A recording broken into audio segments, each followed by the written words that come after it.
Attempt number 3 of recording this video because I had some technical difficulties. Lots of them. Lots of technical difficulties. Hello there, friends. Welcome to my channel. If you have been here before, welcome back. It's good to see you. If you're new here, hi. My name is Anna. I also go by Fairy in Black online, and this channel is all about my art. I have some process videos, some product reviews, and the occasional travel vlog because I like to travel. Mother Nature decided that it hates us and it hates my town, so it decided to drop a nice ton of freezing rain on us, and everything was cancelled, including my dance class today, which I am quite mad about. But that gave me a perfect opportunity to stay home, cuddle my cat a little bit, but also record this video where I'm going to talk about my experience doing conventions. Now, as we all know, I am at this point a convention veteran with lots of experience under my belt. But in all seriousness, yes, I did 2 Comicons so far. I did the actual Ottawa Comicon in September of 2022.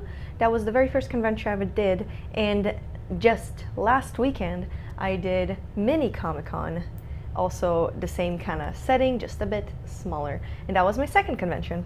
And though no, I am not really experienced, I thought perhaps I should share with you what I learned from these conventions, because I learned so much from marketing of my art, to which art I should sell, to all the setup and how that thing goes, and I really, even like going from one for the first convention to the second one, I already improved so much, but the second one taught me even more. The first convention kind of gave me certain lessons, but the second one kind of confirmed these lessons. I learned that aesthetics really matter, which is why I actually brought a tablecloth for the second convention, which I didn't do for the first one. That was a really bad mistake. My table looked really barren, it was exposed, it was ugly, and it was slippery too, so my booth was kind of shaking a lot. So for the second one I actually brought a tablecloth, I brought some decorations, I brought fairy lights to kind of get more attention. It was very nice and it was very aesthetically pleasing. So that's one lesson, and I do want to get a banner with like my name and logo and maybe some artistic stuff going on. I got much better business cards this time with an actual barcode in the back so people can scan and get a link to my link tree. And I also printed more of them because in my first convention I ran out of business cards on day 2. And here I got like 500 of them and that was fine. Instead of the 6x6 booth that I got on my first convention, I got the 8x8, which does cost a bit more, quite a bit, but I get more space, so it is more comfortable, but also I am put in a much better location. The cheap 6x6 booths are kind of tucked away in the artist alley that not everybody will really visit, because not everybody likes art that much. But the more expensive booths are in the more collectibles alley, where they're the people with the Funko Pops and the plushies and the anime figurines and the like big posters, stuff that is a bit more commercial, therefore they can afford having bigger spaces. But these are also the parts that will be visited much more. The crowd there is just simply bigger and you get more exposure. So that was definitely a good thing that I will do in the next convention. I'm perfectly fine with paying just a couple $100 more to have a bigger booth and a better location. And at least in this convention it was worth it because I earned back the money for the booth and I got more marketing, so it works out. It's more expensive, but it works out. But the biggest lesson I learned is what art I should actually sell. And that is a very valuable thing for me, because as an artist I also think about my audience when making art. It's not only about what I want to express personally, but it's also about what my audience wants. And going to this convention gave me a much more realistic look at to what it is my audience responds to. The first convention really surprised me because the expectations I came with were proven wrong. I got a completely different, like what I expected to happen didn't happen. Something much better happened. And then the second convention kind of reaffirmed the first lesson, which was really nice. And I'm gonna show you exactly what it's all about just in a minute. But for now, let's look through my pile of rejects. Let's look at the prints that I would like to retire and never print new ones of them, never stock up. And I'll explain to you exactly why. So the first one in my rejection pile are these lovely 3 landscapes. These are pretty old prints. I got them in the very first batch of prints that I ever tried to sell. And they're just like nice little fantasy landscapes. I'm quite proud of them. The originals are hanging at my parents' place and they really like them, but unfortunately these did not sell at all at the convention, and they don't really sell well on my Etsy shop, so I think about just completely discontinuing them and removing them from everywhere. I guess because these are not exactly drawings that people can connect with. This is just simple landscapes, and not everybody wants a simple landscape in the room. It has to be interesting in a way, and these are just not, so I'm gonna retire them. It's fine. Along with them, not necessarily part of that series, but there's this painting. It was sold maybe once or twice. I like it a lot. It's like a really nice winter landscape inspired by the game Death Stranding, but unfortunately it just didn't do very well, so it is going to retire. My next artwork that I'm not gonna sell again is this one. The original is nice and vibrant. It's very big. It's the very last painting I did before moving out, so the original is still at my parents' place. But the printing turned out terrible. It's gray, it's not as vibrant, it's really muddy, and it's just not that well. I didn't exactly display it, so people didn't even see it, but to those that did see it while flipping through my little portfolio with extra prints, they just kind of glossed over it. It didn't even catch anyone's eye, so I'm gonna retire those prints. I'm still very proud of the original, but it is what it is. It just didn't connect with anybody. Next one is this.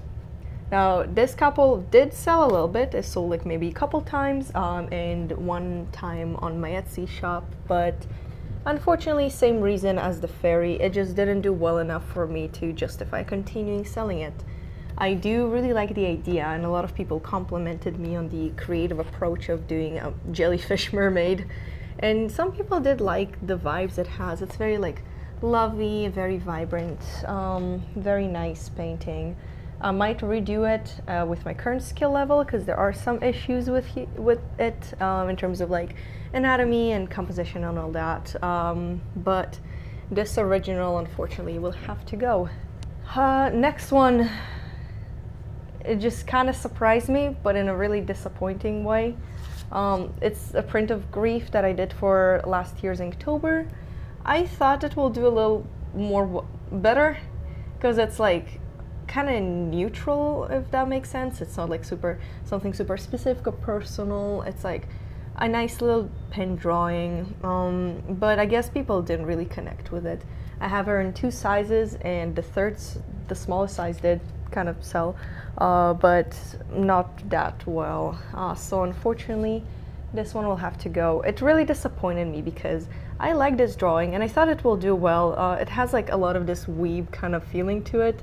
It's very Japanese, I guess, very anime, but I guess not enough. The next 2 actually let me down. I thought they will do well, considering that the 3rd drawing in that kind of sphere did so well. I thought these 2 will be okay, but they did not. They sold very poorly. So that is the Guardian and the Vulnerable Angel. They sold maybe 1 each on both conventions. My friend got the Guardian, so that doesn't count as a sale for me, because that's my friend. They are supportive of me to begin with. It's not necessarily because the art impressed them. And this one just straight up didn't sell. I think it sold maybe once. And I am disappointed because I put so much effort into these, and I'm very, very proud of these artworks. This girl took me 30 hours, and this one took me 40. These are drawings that I really put my heart and soul into, but unfortunately people just didn't connect with them. which is sad and also unexpected. I thought these will do well, and I'll tell you kind of why later. I expected these to do better than they did, but unfortunately they just didn't. So I don't know if I'll fully retire them. I think I might keep them. I'll still like bring them to conventions, but they're definitely not gonna be like my expectation would be not to sell them. Next one is another surprise, another disappointing surprise to be honest, and that is my Jujutsu Kaisen series. Now I did these specifically for Comicon. Each drawing took me like 8 hours. I put a lot of effort into them and I really enjoyed doing them, despite it being the kind of art that I dislike doing. I took a lot of creative liberty with it to the point that some characters are not very recognizable, but still like enough for me to still say, kind of jump on the fan art bandwagon, be like, oh yeah, that's Jujutsu Kaisen, can't you recognize it? But unfortunately, they did not sell that well. A lot of people were impressed by them, but didn't connect with them. Some of them, though, there are exceptions. So, Nobara and Maki, these two, they didn't sell at all. Like, at all, not a single one. I understand maybe Maki, I did some mistakes with this one. Nobara, though, I'm so proud of this drawing. I think the design is nice. Like the hammer, she looks powerful. And I did all of her tattoos, and it took so long. I like genuinely put so much effort into her, but yeah, that didn't sell even once. To my surprise, the one that sold the best is my least favorite from the series, and that is Megumi. I hate this drawing. I don't like this drawing that much. His anatomy turned out bad, and just look at his face. Look at his face. It's terrible. My boyfriend thinks that the dogs kind of sold this drawing because people like animals. Maybe. But yeah, this one was okay. This one did okay, to my surprise. So I'm not gonna fully retire it. I'm just, I'm gonna think about it. Another two that did somewhat well was Sukuna, which I'm happy about it. He turned out really nice. He's like, looks like a daddy here. It's a very nice drawing in my opinion. It's one of my best. So this one sold a little better, though it's not excellent, but it sold kind of okay. And what makes me happy is that Inumaki did sell. I sold like a bunch of them. A lot of people didn't recognize him. They thought it's just like a random tragic kind of angel picture, which is fine. Like I'm okay with this interpretation. It doesn't always have to be recognizable. So I think I'm gonna keep Inumaki as well. My biggest disappointing surprise, the fact that Gojo didn't sell even once. I mean, I don't know, maybe he's just not recognizable enough, but Gojo did not sell whatsoever. Which, yeah, kind of disappointed me, because I thought Gojo would be popular, but he wasn't at all. The next two prints, I don't know what I was thinking. I don't know, I can't tell you, but I printed them, and that was a waste of my money. And now, in hindsight, I regret printing those. And these are my art school works. First I have this landscape, that I really like. It's hanging right there in my living room. I did it for my painting class, and I don't think I ever posted it online, maybe on Patreon, but I did this kind of negative space study, which I think is pretty cool, but this is not necessarily the kind of crowd that would be interested in this kind of art. When you go to Comicon, you expect a lot of illustrators, a lot of digital artists, a lot of like little memorabilia, a lot of cute stuff. You don't exactly expect acrylic fine arts. So yeah, this one didn't sell at all.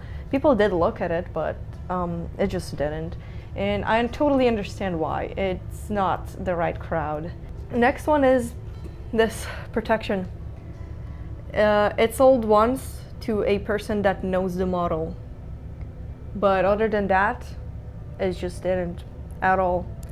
And I understand why it wouldn't, because this is just way too personal. Nobody really wants a portrait of a random guy on the wall. So why would they buy this print? Again, the only person who bought it is a person who actually knows the model. But it is, again, a painting I'm really proud of. It's very detailed, and that's why I printed it. I thought maybe people will like it too, and they feel some kind of connection, but they did not. And yeah, I understand.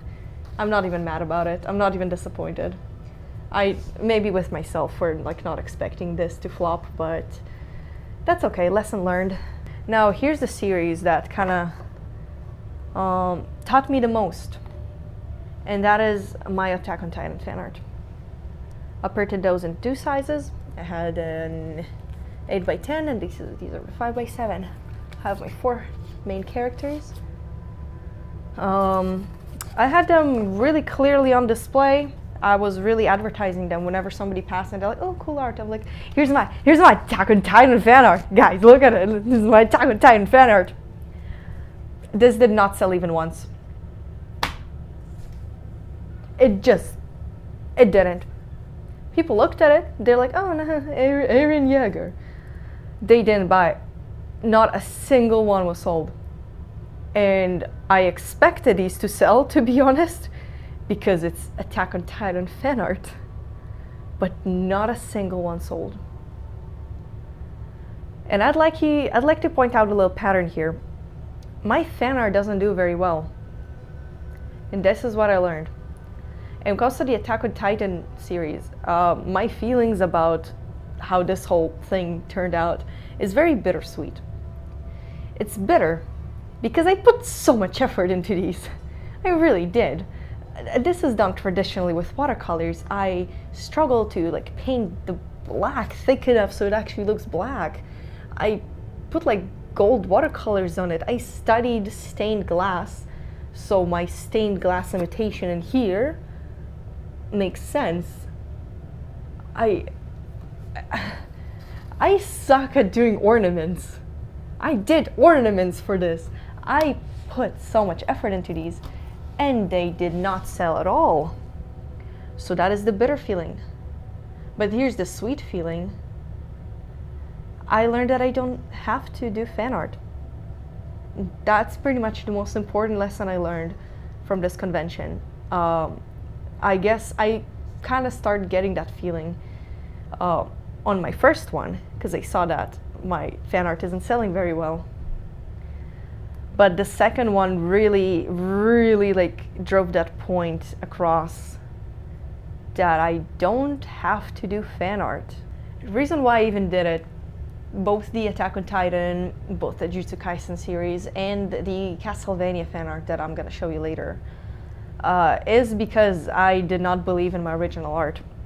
I really did not, which is kind of sad to admit.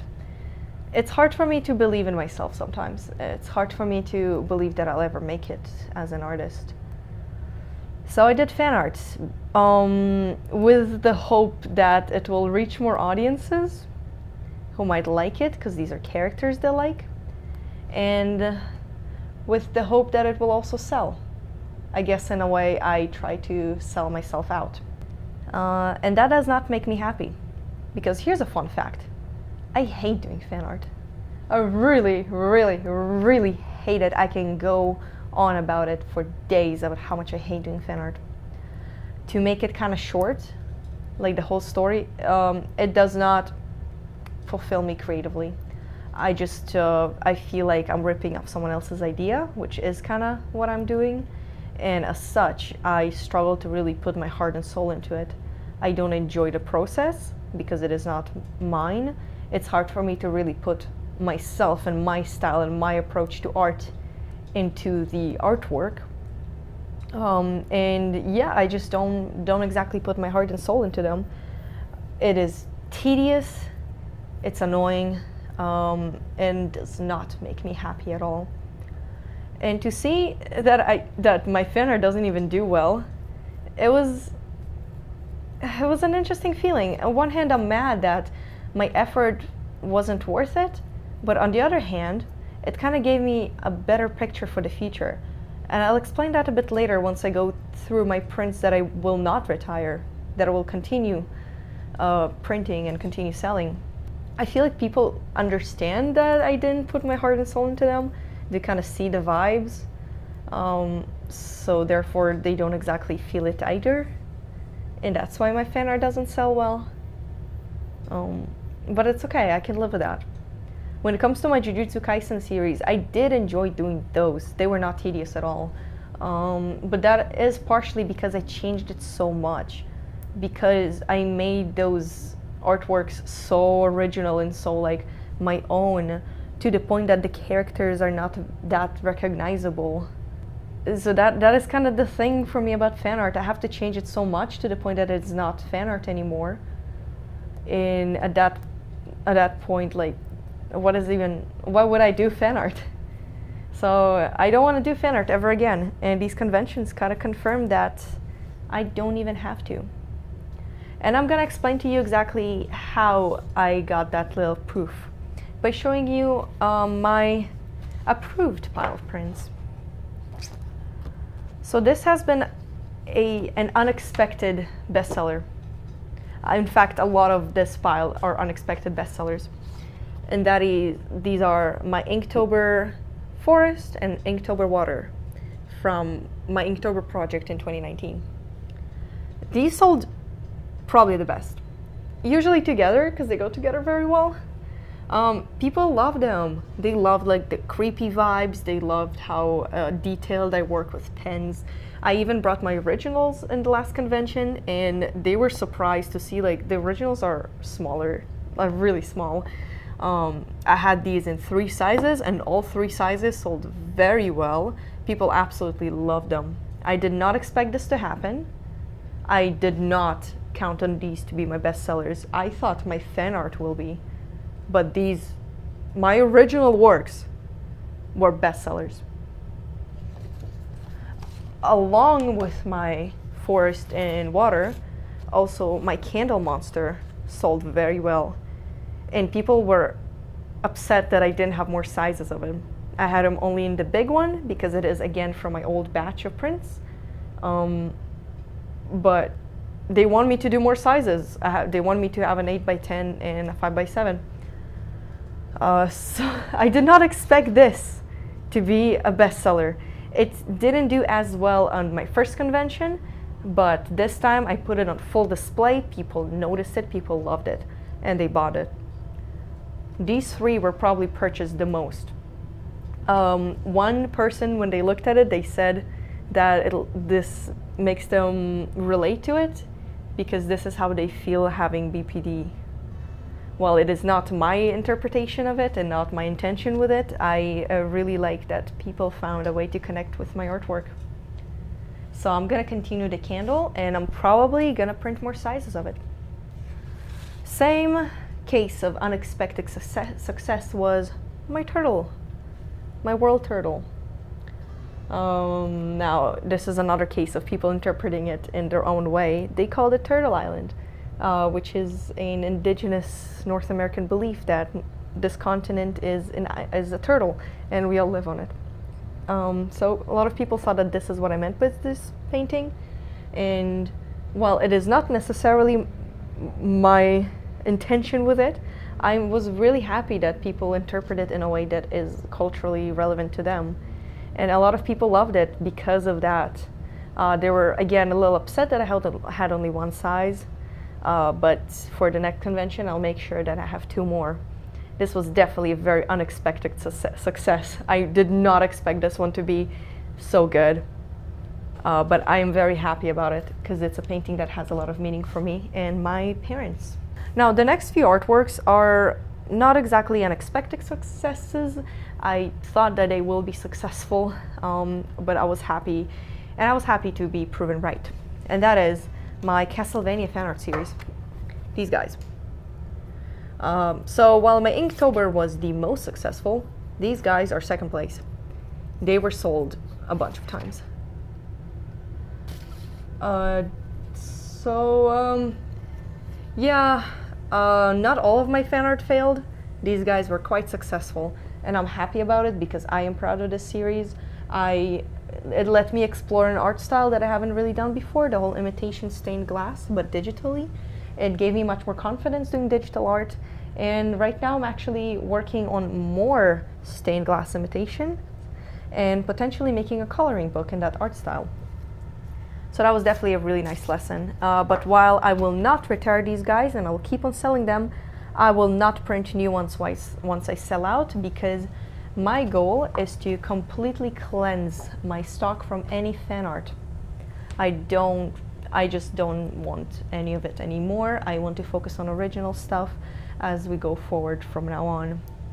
And also I feel like Castlevania unfortunately really fell off in popularity. I released these a little too late. Castlevania is not as big as it used to be, which is really sad. It had like such a huge like climb up, but then it went down really quick, which is a shame because it's an amazing show. Last but not least, the Fearless Angel. This girl did not disappoint me. I knew that it's gonna be popular because it is dark, detailed, epic. It is a very good drawing in my opinion. I sound really cocky right now, but I think it's just objectively a good drawing.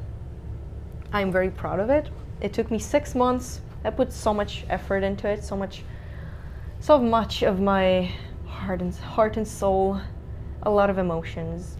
It's definitely a very complicated drawing in terms of like lighting and composition and drawing every single feather. There are a lot of mistakes, a lot of anatomical mistakes. Some of the lighting is a little off, and right now I have a much better grasp of how things should be. But regardless, I still am very proud of this drawing, and when making prints of it, I kind of knew that this one is gonna be a hit, which is why I was a little surprised that my other angels didn't do as well, because I put almost an equal amount of effort into them too. I thought they also look quite epic. They also have like all these elements that make the Fearless Angel excellent. But unfortunately, the other angels didn't hit. But this one did. So I kind of have a mixed feeling here. Should I continue with like epic angels, or should I try something else? It's complicated. But either way, I know that at least with this artwork, this is the smaller size. With this artwork, I am going to continue printing it, selling it, promoting it. This is my pride and joy. It is one of my all-time, probably, I'll call it my life masterpieces for now. It is in like the little group of drawing and paintings that never got old for me, that I still look back on, and I'm absolutely proud of it. A lot of my art, I look back on it and I'm like, oh, I thought it was good at the time. But with this one, I'm still proud of it, and it's been 4 years since I did it. I like to point something out, that a lot of my successful art has been done in 2019. A lot of the art that sold, in fact, a lot of these prints are from that year. And that's probably because it's the last year when I still had free time and some will to live. It was right when I finished high school. It was my gap year between high school and university. So I did quite a lot. I did a lot of art, and a lot of it is pretty decent, I guess. Still stands, still sells till this day. But I don't have anything from 2023 that I'm genuinely proud of. It just hasn't happened yet, unfortunately. I would say my second masterpiece is the portrait of my friend from 2021. But other than that, a lot of my recent work has been weak, in my opinion. Nothing that really is as timeless and as powerful as my previous work. And I hope it gets better over time. I really do, because I do want to get more new art that is not only successful, but also art that I'm proud of. That is so important for me, not only as an artist, but also as a person. I need my creations to mean something for me, and I need them to be good, and like skill level, like skill-wise and emotion-wise, and just in general. I want my art to touch other people, to really resonate with them, and it's been really difficult for me to do it lately. So yeah, hopefully once I graduate, or maybe like on my 4th year, once I have a little more free time, because I'm not gonna do university constantly like I am doing this semester. Hopefully I will get back into this whole, I'll get back into my grind as an artist, and I'll start making good work again.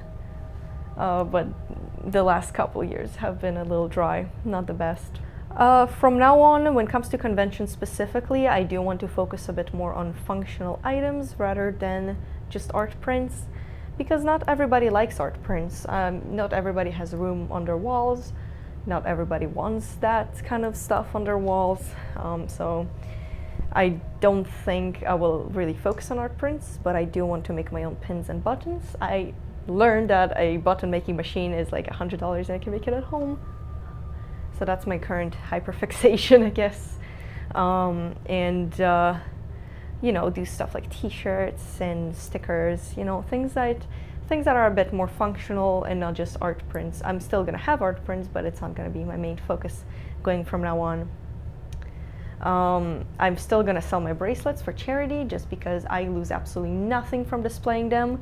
The last convention, I sold maybe 7, which is not a lot, but you know, it's better than nothing. I always want to sell more of them because then I get the ability to give to charity. You know, I get more of my ability to donate. But you know, I get it. It's a convention for anime lovers. Not all of them will want friendship bracelets. That's fine. I am still so grateful for the people who purchased a bracelet. I will make the donation really soon. I have some issues with my banking information right now. So once I solve that, I'm immediately gonna make the donation, and I will make sure I let everyone know that I did it over on my Instagram. So yeah, to sum it up, aesthetics matter, display matters. In the future, I should do more functional items and less art prints. I saw somebody at a convention printing their own notebooks, and I really, really want to do that just because. And I don't have to do fan art. That is the most valuable lesson ever. I don't have to do fan art. And I'm so happy about it because I never want to do fan art ever again in my life. I tried it. It doesn't work for me. And seeing that my original art does better than my fan art has been such an amazing experience. It really, it meant so much to me because I want my original art to be seen. I don't want to be a fan artist. I want to do original stuff. So that was great. That was such a great moment. When it comes to like profit and all that, luckily for me, I kind of earned back how much I paid for the booth plus a little bit of profit, not too much. I think in the first convention I barely made enough to kind of break even, and that's not counting all the money I spent making the prints. It was too much. I spent over $1,000 on that whole convention. Second one was a little like cheaper because I didn't have to restock so much, so I paid off my booth pretty quick and got more. But I'm not even looking to make a lot of profit. This is more of a networking and marketing opportunity just to kind of get myself out there in public and let people know that I exist and I do commissions. So yeah, these are the lessons I learned. And for me, they're very valuable, and I'm so happy that I get to share it with you guys if you ever do conventions, if it's something you're thinking about. Obviously, each artist kind of have their own approach. They have their own technique. Some people, they make a whole career out of making fan art merch, and that is fine. I think each person has to figure out their own path, but it's always nice to see other people also making that path so you can learn from their mistakes and learn from their lessons. So I hope this video has been somewhat helpful or informative for you, and if not, at least entertaining. Thank you so much for watching. I really appreciate your time. If you want to support what I do, my Etsy shop and Patreon are linked down below, as well as my Instagram page where I am most active. See you in the next video. Bye-bye.